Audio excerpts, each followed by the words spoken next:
All right, I think this is episode 8 of the 240Z restoration. I'm actually sick at the time of recording this, so I'm off work because I'm sick. However, I still need to get work done. The car still needs restoring, and I've got a deadline set for myself trying to get this car done as best as I can. So nonetheless, I'm going to go ahead and kind of take you inside here, show you what I'm doing, kind of give my plan of attack, and hopefully get some work done, right now, even though I don't feel great at all. So the place that I want to start with the rust repair on this car is the floor pans. I grabbed my panels. I got a lot of KF vintage stuff. It's supposed to be the best. I'd rather not waste time trying to make stuff work as opposed to just getting stuff that should work the best out of the box. And initially, this stuff looks like it fits pretty good. Follows the body lines really tight. I still need to get all the sound deadening stuff out from over there, and actually still need to cut the metal out beneath this. But I forgot that I ordered these to go at the very back, because in here, where my seatbelt mounts, there's a lot of rust on those seams, so there's a good chance I'll have to pull this out, potentially pull it out, I don't really know for sure yet, and kind of do a little small section along here, take that out, weld in this. I am still waiting on some weld through primer to show up. Up here, I've got some rust that is eaten through the seam at the front of my door sills. I really don't want to replace the whole inner door sill. For the most part, it looks fairly solid. I mean, it looks like it's just the seams at the front and the back that are pretty bad. So I may try and just patch those up as best I can, and just kind of clean up everywhere else. I'm going to end up having to replace the outer door sills, so I'm going to have to order those, simply because, obviously, like I just said, there's rust in there at the inside, but there's also rust that has, as a result, bubbled through to the outside sills, and I have some supports that are going to go from here up into near the upper shock towers mounts, and there's no sense in me welding really nice new parts. Are going to stiffen this up to old, rusty, crappy door sills that I'm going to want to replace anyway, because then I'm just have to cut out the things I like and replace them, and that's extra time and money. So it sucks, but I'm going to have to go ahead and pull these off. Not right now. This is going to be one of the later things I'm going to address. And by extension, I'm going to have to also section out bits of the dog leg there. I'm going to try to not have to paint anything up above it. I'm obviously going to have to paint whatever I replace, and try to kind of come up with something interesting to hide the paint edge. But nonetheless, that's going to be going on to the agenda. But for right now, I'm working on the floor pan, because once the floors in here are, done, then I can start addressing the forward rails, which up in here, I've already got a little brace tacked in to the frame rail, because this section is really bad up here by the anti-roll bar mount. Let me see if I can actually get you in. You can kind of see where some rust, there's an actual hole, there's some bad pitting and bubbling, and the whole seam along here is really bad. So I need to order that section, and if I'm replacing that one, realistically, I should also do this one at the same time. I think this one is in better shape overall, but if I'm in here and be doing this one, there's a good chance this one's really not far behind, and it's got plenty of rust in its sills as well. As you can see, it's coming in, the shock towers are pretty rough on both sides. If I put a screwdriver up against this little bulge, if it'll focus, yeah, if I put a screwdriver there, it'll go straight through. So I've got that kind of work to do. I already have the inner fender section already, so I'm still trying to decide what order I want to do all that stuff in. But nonetheless, that's for me to decide at a little bit later point. For right now, what I want to do is, like I said, get back in here, clean up, start cutting out the floor pan and what's remaining of the very rotten frame rail. And start cleaning up back here, because once I've got that kind of where it needs to be, I will be able to kind of get this set in place, make my final cuts. All I need to check out up there. So once I get the sections this is going to get welded to addressed, then this can go in And then from there, I can kind of build off of that, because from the factory, from what I can tell, you know, this whole floor trans tunnel section was probably all one piece. And that was probably one of the first things that they put into the car. It went in together before, you know, they ever put frame rails in, before they ever put like door supports and stuff like that. Realistically, this was like the first part. So it really only makes sense to kind of start with these, because you're gonna be building off of them. If the rust was less severe, you might work in another direction, but since mine are so bad, you know, there's not really gonna be a way to do the frames rails, at least I can imagine. No way to really do the frame rail sections, get them locked in place and good, and then go in and try to match the floors up to those. I think it'll be easier to just do the floors, do the firewall, and then, you know, match those up to where the frame rails currently sit, and then go in and replace the frame rail sections once I get those arrived. And yeah, and that's kind of my plan for both this side and the other side. I will have to take out the radiator support. It's got a lot of rust in its seams. It's not really rotten, but it's just really nasty. But to get the frame rail sections out, this needs to come off, because they tie in up to the front of the radiator support. So there's really no way to get those out fully without taking this off. And, you know, I could section it about like right there if I really wanted to, but if I'm going as far as I am, there's no reason to leave that rusty section there just to keep, you know, some of this on. I can brace it with some cheap steel, just, you know, tying the inner fenders together, you know, or the kind of where the hood is. So yeah, so that's kind of my plan. So I'm gonna quit rambling about what the plan is and just kind of go ahead, get under the car, start wire wheeling, cleaning up the areas around where I'm gonna be working, and then probably start cutting the floors.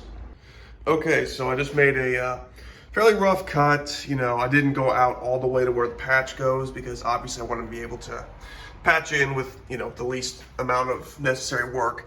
As you can see, I cut out, you know, through the frame rail. It's pretty rotten and terrible in there. Not really a surprise.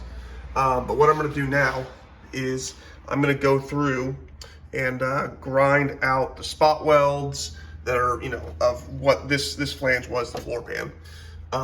So I can start getting a better look at how much damage is here. Obviously, I've got some pitting right there through, my light just fell down, through the inner door sill right there. And I want to see how much damage there is behind it, because realistically, I would much rather keep this in place for the most part and not take this out, because the majority of it's good. And if I take this out, that's a lot of extra work for one. And it just makes the car less structurally sound while I'm working on it. So I'd rather keep it in place if I can. So what I'm gonna do, like I said, is come in, grind this stuff off, so that way I can get a better look at what lives in there. Okay, so I've got you here. We're in the passenger front wheel well, and I've got some damage up here on the inner door sill, inner rocker sill, whatever you want to call this. I'm gonna set the light down so hopefully you can still see. But obviously you would have your floor pan / firewall come down along here. You can see the lip of where it was, but we've got some rot where it rusted through right there, and then plainly we have the rot right there where it's rusted through the door sill. There is a backing plate behind the door sill that I probably will have to touch up, because I'm looking at probably making a patch panel for the front side of this door sill. And then once I get that cut out to put the patch in, I'll probably address any damage on the back side that I have access to. Now, what's frustrating is what's right here, because these little gold blobs on the otherwise, you know, steel colored, well, steel, that's brazing.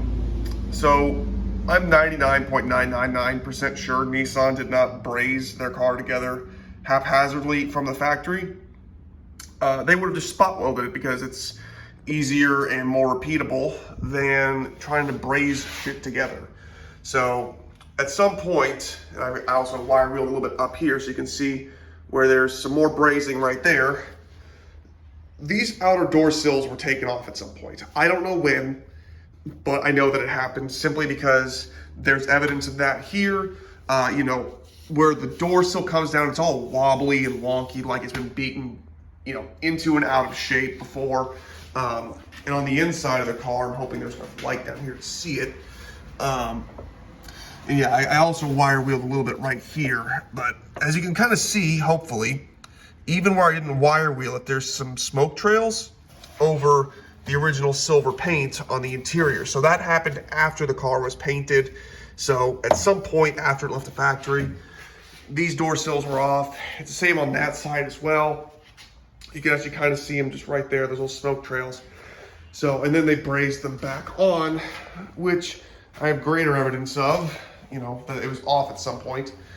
Back here on this side, on the driver's side, haven't started over here yet really, except for getting it apart. But, you know, I never even took the door seals off this car, but this seal has always been chewed up. I didn't really think anything of it other than it just being an old car and getting beat up. But pop this off, and you can see where the outer sill has been beaten over into shape because the door is rubbing back here. So, and it seems like on this side, like this whole, I'm gonna try to move the camera. It seems like the door sill is like at this kind of an angle. And on the other side, it's sat more like that. So they went in, they did something huge to this car. I know they pulled that side out at some point, like the outer door sill, because it was caved in. But then this side is also caved in over here, and they just painted over it. So, I mean, I already kind of committed to doing the outer door sills at this point. I just spent like a good, honestly, probably a good hour debating on if I wanted to do the inner sills right now at the same time, because this side is worse than the other side as far as like rust in the seams. But I don't believe, at least I don't have any reason to believe yet, that it's any worse functionally than it is over there.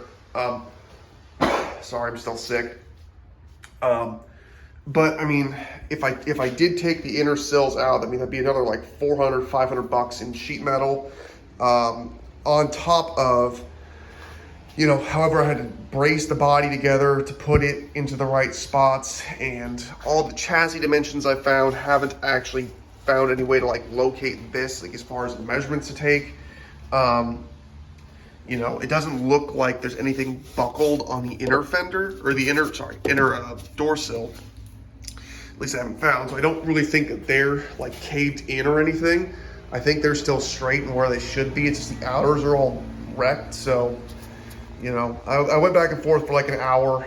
I think I'm gonna leave them in place and just patch the ends to make them strong and sturdy again. And, you know, if ever down the line I'm so frustrated by the condition of them, you know, or if rust does ever start to bubble through, realistically I can get back in and I could replace just that section, and then, you know, a part of the doors of the floor pans, because they would have to get cut out to be able to get that out. But I could do that without doing too much other extraneous work. I'd have to pull the pockets out for the seat belts, but I wouldn't have to go into like the outer fenders and pulling that off, or the outer door sills. I wouldn't have to get those off. I wouldn't have to undo my chassis bracing that I'm putting in for this car anyway.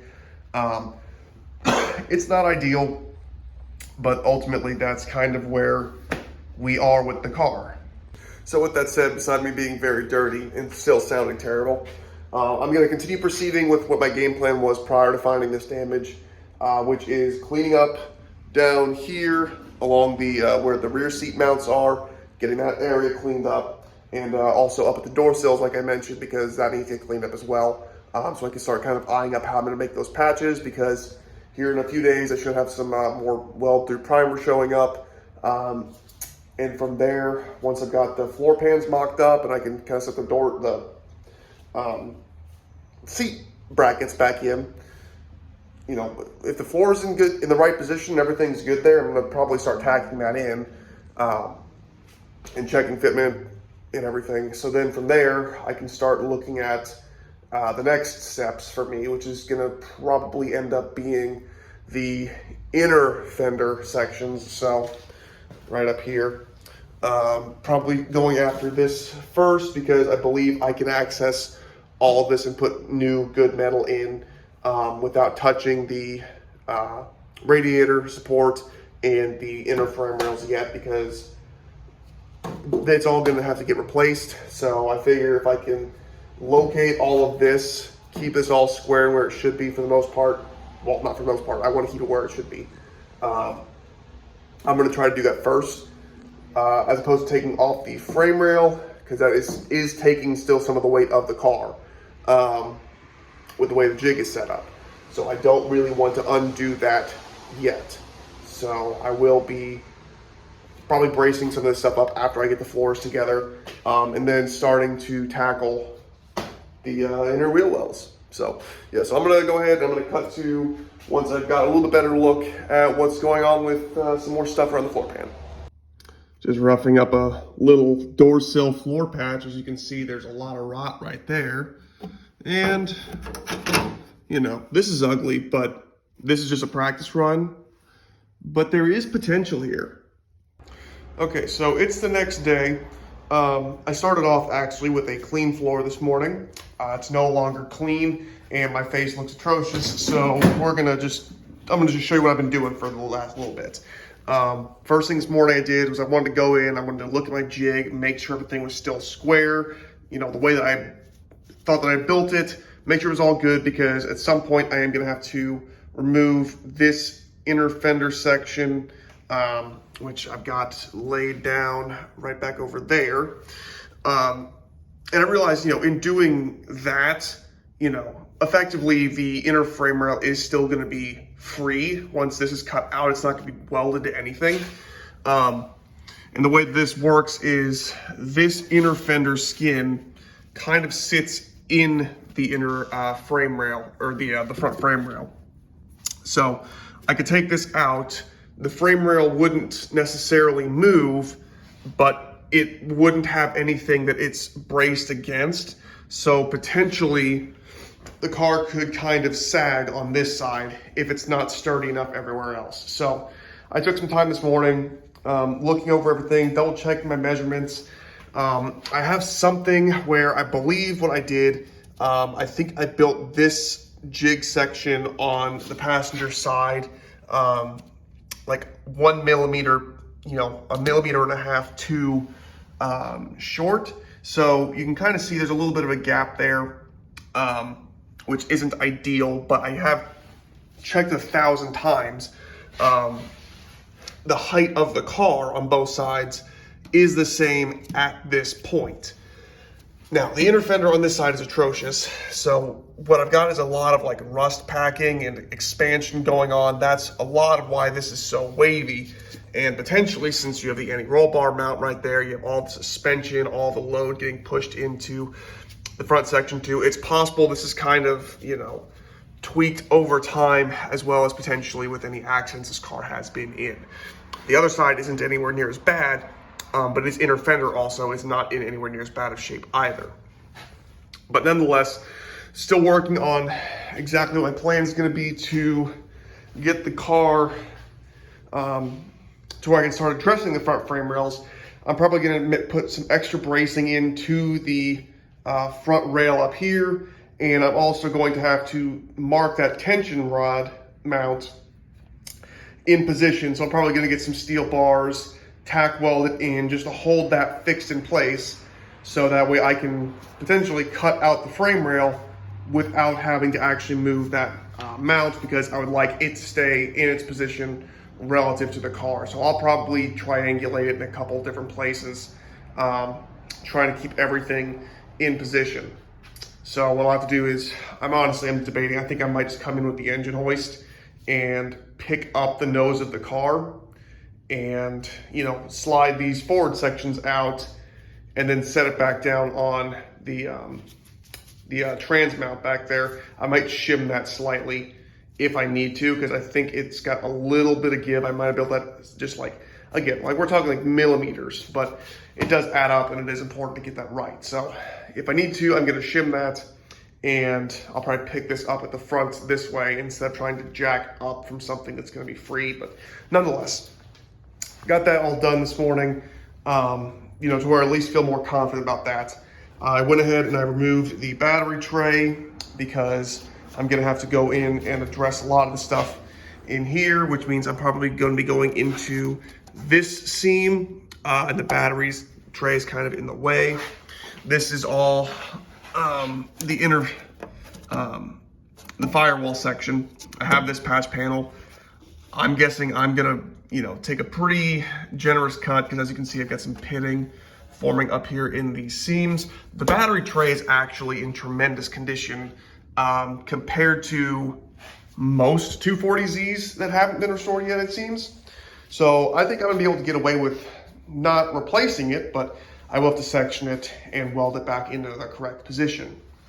But for the most part, it's really just some pretty tight surface rust. It's not actually really rotten. There just might be a little bit in the seam, but since I'm gonna be cutting out the frame, or the firewall right there, I'll have access to it and be able to sort it out. So, as well, light fell down, but it's in a convenient spot. I'm still gonna have to address the forward section of this door sill. I'm pretty sure I'm just gonna end up making my own because I've got some rot that comes in all the way out to about here. It's a little pitting right there, so I'm probably gonna replace all of that with some fresh metal. It won't look like factory, but at the same time, you're never gonna see this. And if it works, and it lets me keep the majority of this in place. And then back here at the rear section of the inner door sill, I've gone ahead and I've started to remove the pocket for the seatbelt. I got the little brace off of the backside underneath it. I have to cut these little stitch welds right here. And then this should actually come out. And once that's out, I'll have, again, better access back here to the door sill, inspect it for damage. And then from there, I can start eyeing up, putting in my little patch panel, which will go in right here. I'll have to cut that up so I can actually fit the pocket right there back into place, but it should be located. There's a little support back here where that bolt goes through. So I believe I can get this off without actually removing that from the car. So that should stay in place. That should give me a nice little guide to do that. So that is my plan of attack. So I'm going to continue to get this free and I'll show you the damage or whatever there is back there at the back of the door sill. And honestly, from there, I'm probably gonna round out this video and, you know, I'll probably pick up on the next video with actually going in, making the patch for right there and, you know, and seeing what all we have to do. Yeah, so like I said, I've got work ahead for the next video. I'm gonna get started on it right now. I'm still a little bit sick. So I might sound a little bad, but hopefully I sound better and better as the days go on. But I do appreciate y'all watching. This is a lot of work that I've got going on with this car. There's a lot of stuff that I'm learning as I go. Hopefully y'all are learning something. If you have anything that you know that you think would be helpful, please feel free to share it. I'm all ears. Depending on how fast I work, you know, I might either solve my own issue or I, you know, may go a different route depending on what it is. But at the same time, please feel free to, you know, offer up your suggestions, your experiences, stuff like that, because this isn't just for me to try to get my car done, but hopefully also for other people to be able to get their cars in similar or hopefully better conditions back on the road and back to where they should be. So I thank you all for watching. If you've made it this far, you know, please feel free to like, comment, subscribe, all the stuff that YouTube likes. Comments help out everybody, you know, right now and in the future.